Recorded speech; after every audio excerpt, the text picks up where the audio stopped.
शिवपुर चलते हैं जहां कार्यक्रम का आयोजन किया गया है। सीएम धामी भी मौजूद है और नगर कीर्तन कार्यक्रम का आयोजन किया गया है जिसमें सीएम पुष्कर सिंह धामी मौजूद हैं।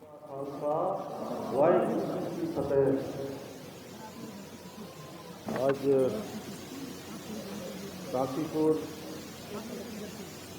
में शहीदी नगर कीर्तन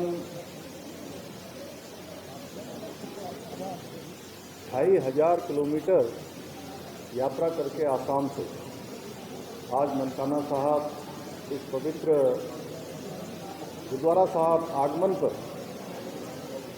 आयोजित आज इस संगत में सबसे पहले पूज्य गुरु ग्रंथ साहब शिरोमणि गुरुद्वारा प्रबंधक कमेटी अमृतसर द्वारा आयोजित कीर्तन एवं गुरु ग्रंथ साहब के आशीर्वाद कार्यक्रम में यहाँ पर उपस्थित आज जिनके कारण मैं आज आप सबके बीच में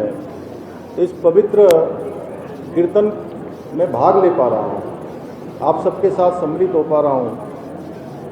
ऐसे हमारे इस क्षेत्र में लगातार जिन्होंने इस क्षेत्र का प्रतिनिधित्व किया, हमारे यहाँ के पूर्व विधायक आदरणीय हरभजन सिंह चीमा जी, यहाँ के हमारे लोकप्रिय विधायक श्री त्रिलोक सिंह चीमा जी, बाबा सुरेंद्र सिंह जी, जिनके साथ मेरा बहुत सालों साल पुराना संबंध है, हमारे यहाँ के मेयर दीपक बाली जी, मनोज पाल जी, सरदार गुरनाम सिंह जी, जगजीत सिंह जी, सिमरजीत सिंह जी, जगदीश सिंह जी, सुखविंदर सिंह जी, बाबा हरि सिंह जी, बाबा लखविंदर सिंह जी और कार्यक्रम में आए हुए हमारे पूर्व विधायक श्री राजेश शुक्ला जी, राम मल्होत्रा जी एवं सभी पूरी संगत उपस्थित, हमारे मेरे सभी संगत में उपस्थित बड़े सभी बुजुर्ग, सभी माताएं बहनें, सभी हमारे नौजवान साथी उपस्थित, हमारे मीडिया के सभी मित्र, मैं सबसे पहले तो गुरु तेग बहादुर जी के चरणों में सत प्रणाम करता हूँ, नमन करता हूँ और इस शहीदी नगर कीर्तन के श्री ननकाना साहब आगमन पर संगत के सभी सदस्यों, सभी उपस्थित महानुभावों का मैं देवभूमि उत्तराखंड के मुख्य सेवक के रूप में आप सभी का हृदय से स्वागत करता हूँ, आप सबका अभिनंदन करता हूँ। ये मेरा परम सौभाग्य है कि मुझे आज गुरु तेग बहादुर जी के 350वें शहीदी दिवस के पावन अवसर पर आयोजित शहीदी नगर कीर्तन का हिस्सा बनने का शुभ अवसर प्राप्त हुआ है। और जैसा बताया गया कि नगर कीर्तन यात्रा असम के धोबड़ी साहिब से प्रारंभ होकर विभिन्न राज्यों से होते हुए 2500 किलोमीटर की यात्रा तय करके श्री आनंदपुर साहब पहुंचकर ये पूरी होगी। मेरा मानना है कि ये नगर कीर्तन केवल एक यात्रा नहीं है, बल्कि आस्था, एकता और हमारे गुरु साहब के संदेश को जन जन तक पहुंचाने का एक पवित्र अभियान है। भाइयों बहनों, गुरु तेग बहादुर जी ने उस संकटपूर्ण कालखंड में अपने प्राणों की आहुति दी जब हमारे देश की संस्कृति, धर्म और आत्मसम्मान पर गंभीर खतरा बना हुआ था। अभी मेरे से पहले आदरणीय चीमा साहब ने बहुत थोड़े शब्दों में उसको यहाँ पर व्यक्त भी किया। मात्र 14 वर्ष की अल्पायु में ही उन्होंने अपने पिता के साथ मुगलों के खिलाफ युद्ध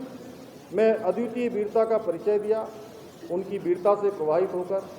उनके पिता ने उनका नाम तेग बहादुर अर्थात तलवार का धनी रखा था। उन्होंने कश्मीरी पंडितों पर हो रहे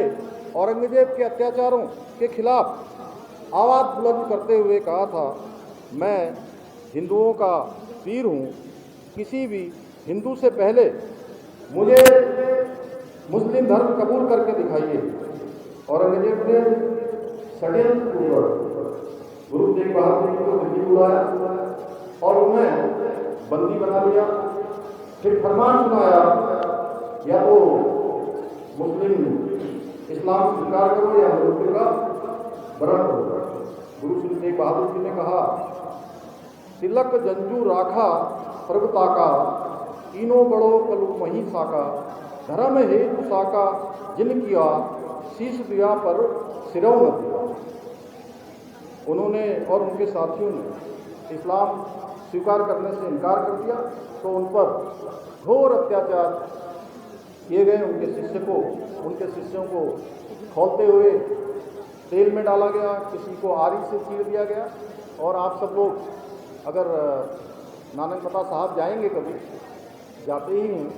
वहाँ जो अंदर पूरी प्रदर्शनी लगी हुई है और उसमें दिखाया गया है किस प्रकार से औरंगजेब ने गुरु तेग बहादुर जी और उनके शिष्यों के साथ किस अत्याचार, कितना अमानवीय व्यवहार, किस प्रकार से उनको कष्ट दिए गए, किसी को जिंदा ही जला दिया गया। अंततः गुरु तेग बहादुर जी जैसे महान संत, धर्म रक्षक, मानवता के प्रहरी का शीश काट दिया गया, परंतु गुरु साहब का साहस, बलिदान और संदेश हमेशा के लिए अमर हो गया। गुरु साहब के बलिदान ने बता दिया कि धर्म की रक्षा के लिए प्राण देना पुण्य का काम है और अत्याचार के सामने झुकना अधर्म का काम है। यही कारण है कि उन्हें हिंद की चादर के रूप में याद किया गया। भाइयों बहनों, गुरु नानक देव जी, श्री गुरु तेग बहादुर जी, श्री गुरु गोविंद सिंह जी सहित हमारे सभी गुरुओं ने राष्ट्र को प्रथम मानते हुए पूरे देश को, पूरे भारत को एक सूत्र में पिरोने का काम किया। इसलिए उनके योगदान को जाने बिना देश के इतिहास को समझ पाना नामुमकिन है। यदि मैं कहूँ कि सिख परंपरा वास्तव में एक भारत श्रेष्ठ भारत की जीवंत परंपरा है तो इसमें कोई अतिशयोक्ति नहीं होगी। समस्त गुरुओं के आदर्शों को आत्मसात करते हुए आज हमारे आदरणीय प्रधानमंत्री श्री नरेंद्र मोदी जी के नेतृत्व में आज देश जहां एक और विकास के मार्ग पर आगे बढ़ रहा है, वहीं उन्होंने सिख समाज की बहुत सी मांगों को पूरा करने का काम किया है। चाहे करतारपुर साहिब कॉरिडोर का निर्माण हो, लंगर से सभी प्रकार के करों को हटाना हो, वैश्विक संगत को सेवा का अवसर देते हुए श्री हरमिंदर साहब को FCRA पंजीकरण की स्वीकृति प्रदान करनी हो, गुरु गोविंद साहब की 350वीं जयंती पर भव्य प्रकाश पर्व मनाना हो,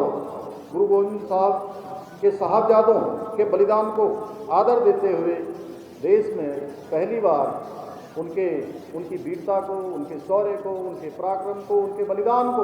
पूरे विश्व के अंदर आज एक एक घर घर तक उनका बलिदान पहुँचे।